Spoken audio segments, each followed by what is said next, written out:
Hello friends, എല്ലാവർക്കും Sindhu's world of music ചാനലിൻ്റെ മറ്റൊരു വീഡിയോയിലേക്ക് സ്വാഗതം.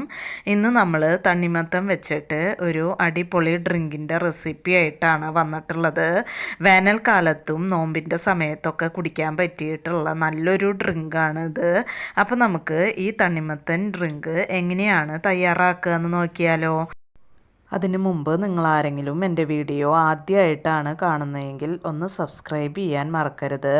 അതുപോലെ തന്നെ വീഡിയോ ഇഷ്ടമാവുകയാണെങ്കിൽ ലൈക്ക് ചെയ്യാനും മറക്കരുത് കേട്ടോ. അപ്പോൾ നമുക്ക് വീഡിയോയിലേക്ക് പോവാം.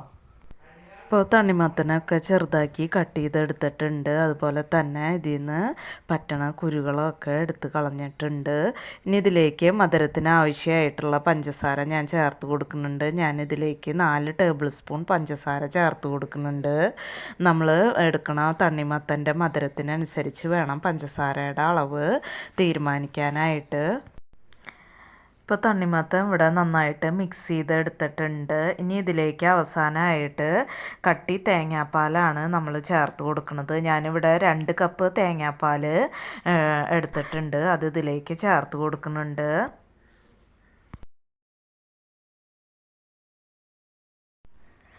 തേങ്ങാപ്പാൽ എടുക്കുമ്പോൾ നല്ല ഫ്രഷായിട്ടുള്ള തേങ്ങയുടെ പാൽ തന്നെ എടുക്കാനായിട്ട് നോക്കുക. അപ്പോഴാണ് നല്ല ടേസ്റ്റ് ഉണ്ടാവുക.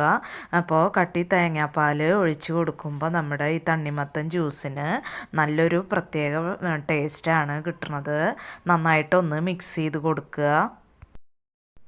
ഇപ്പം നമ്മുടെ വളരെ ടേസ്റ്റി ആയിട്ടുള്ള തണ്ണിമത്തൻ ജ്യൂസ് ഇവിടെ റെഡി ആയിട്ടുണ്ട്. നമുക്കിതൊരു സെർവിങ് ഗ്ലാസ്സിലേക്ക് ഒന്ന് ഒഴിച്ചു കൊടുക്കാം.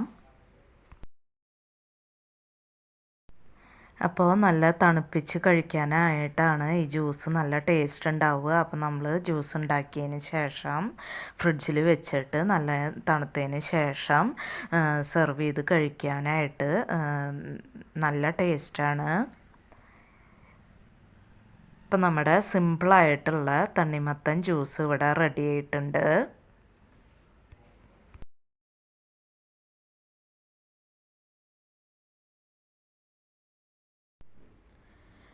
അപ്പോൾ ഇത്രയേ ഉള്ളൂ ഇന്നത്തെ വീഡിയോ. ഇനി നമുക്ക് മറ്റൊരു വീഡിയോയുമായി കാണാം. അതുവരേക്കും താങ്ക് യു.